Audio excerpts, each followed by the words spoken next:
नमस्कार, जय श्री कृष्ण। माया करिश्मा पेसवाणी ऐं मुंहिंजे चैनल के यानी कृष्ण कृपा केवल में तव्हां सभिनीनि जो स्वागत आहे। अॼु आहे चंड ऐं चंड ॾींहुं असां सभई सिंधी लाल साईं जे टिकाणे में मथो टेकणु वेंदा आहियूं ऐं पाण सां गॾु खणी वेंदा आहियूं बहिराणो साहिबु ऐं गुझी देग। त अॼु जो वीडियो हुन जे बारे में ई आहे कि असां बहिराणो छो खणी वेंदा आहियूं, बहिराणे जो छा महत्व आहे ऐं बहिराणे साहिब जी छा महिमा आहे। पर वीडियो शुरू करण खां अॻु मां तव्हांखे ॿुधायां कि सिंधी ॾिण वारनि ते मां घणेई वीडियो ठाहे चुकी आहियां। गोगरे, टीजड़ी, महालक्ष्मी जे सॻड़नि जो हेठि डिस्क्रिप्शन में लिंक ॾिनल आहे, तव्हां ॾिसी सघो था। त हलो अॼु जो वीडियो शुरू कयूं था। जीअं त पाण सिंधी जल ऐं जोत जी पूॼा कंदा आहियूं, छो त जल यानी पाणी में ई असांजे इष्ट देव यानी झूलेलाल साईंअ जो वास आहे।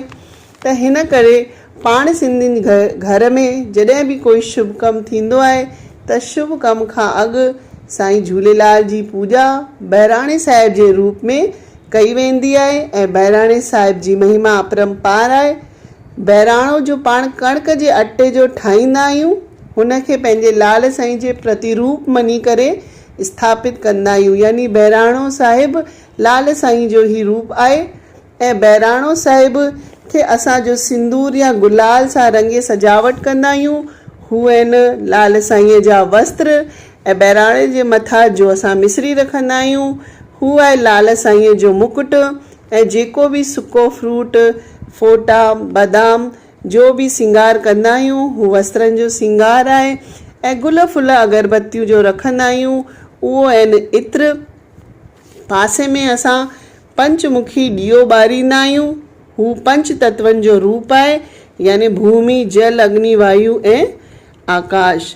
त जो बहिराणो साहिबु आहे हुनखे पाण हिकु वॾे थाल में रखी खूब सजाए ॾीओ ॿारे गुलनि फुलनि जा हार पाए करे मथे ते रखी खूब भॼन कीर्तन कंदा आहियूं।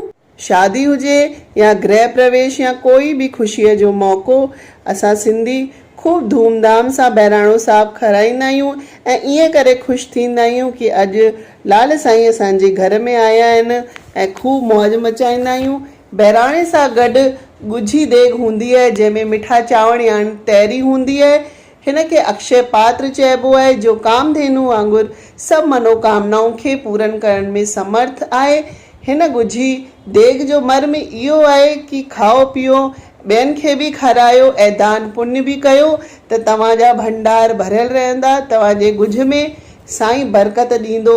ऐं बहिराणे साहिब जे पासे में अखो रहल हूंदो आहे चांवरनि ऐं खंड जो, जंहिंसां पाण अखो पाईंदा आहियूं। त इहो बहिराणो खणी पाण दरिया, नदी, समुंड या खूह जे किनारे ते वेंदा आहियूं, आरती कंदा आहियूं लाल साईंअ जी ऐं झोल फैलाए करे लाल साईंअ जी आराधना कंदा आहियूं, जंहिंखे पलव चवंदा आहिनि। पाण सिंधी पलव पाईंदा आहियूं ऐं पोइ परवान कंदा आहियूं हिन बहिराणे साहिब खे। जीअं त गणेश उत्सव में गणेश खे रखी पोइ पाण परवान कंदा आहियूं, पर पंहिंजे जो बहिराणे साहिब में प्लस पॉइंट इहो आहे कि अटे जो ठहियलु बहिराणो ऐं गुझी देग में जो सेसा यानी ताइरी आहे या अखो आहे, ही सभु शयूं पाणी में रहंदड़ जलचर प्राणी खाई करे तृप्त थींदा आहिनि, यानी असांजा जल देवता प्रसन्न थींदा आहिनि। त केतिरी न गहरी सोच आहे, पाणी में रहण वारा प्राणी ही सभु खाई वेंदा आहिनि, कहिड़ी हिकिड़ी शइ बि अजाई न वेंदी आहे। त इहा आहे बहिराणे साहिब जी महिमा। हिन करे पाण खे बि चंड जे ॾींहुं ज़रूरु बहिराणो साहिबु खणी वञिजे, पंहिंजी संस्कृति खे अॻिते अचण वारी जनरेशन खे ॾिजे। त इहो हो अॼु जो वीडियो बहिराणे साहिब जो। तव्हांखे कीअं लॻो? अगरि वणियो हुजे त लाइक कंदा, ॿियनि खे बि शेयर कंदा ऐं मुंहिंजे चैनल खे सब्सक्राइब कंदा। वरी मिलंदासीं हिकु नई इंफॉर्मेशन सां, हिकु नए वीडियो सां। तेसि ताईं मोकल थी वठां। जय झूलेलाल, जय श्री कृष्ण।